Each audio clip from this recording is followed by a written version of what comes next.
Assalomu alaykum vatandoshlarim, kanalga xush kelibsizlar. Bugun Namangan viloyati To'raqo'rg'on tumaniga ishlab keldik. So'lay holatda bitta ishlaymiz. Bu qalamga 4,5 yana bir boshdan qilganmiz. Bozorlarimizda ko'rib bo'ladi. Eng muhimi bo'lgan kishi bu quyidagi naqshlar o'zgacha uslubda ishlandi. Akamizga 4 ta eshik, 4 ta deraza tayyorlab berdik yog'ochdan. Bitta akli eshik tayyorlab berdik. Ikkinchi so'nga o'zingga qoldi. Aynalari, laklari, osha-moshi, qulflari hamma yo'q ichida bo'ldi.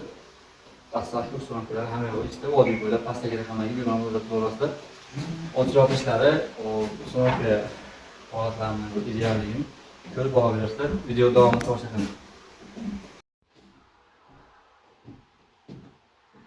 Mehmonxonamiz eshigi mana.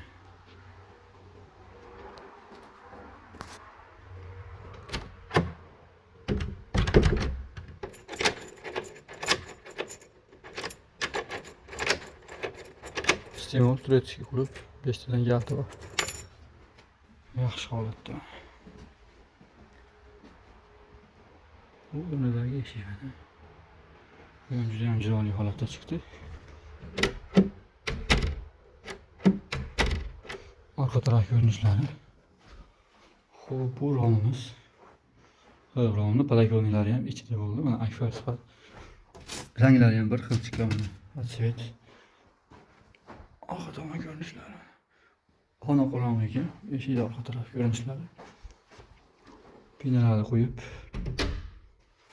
güzel holatda o'rnatdik. Egasiga buyurib nasib qilsa.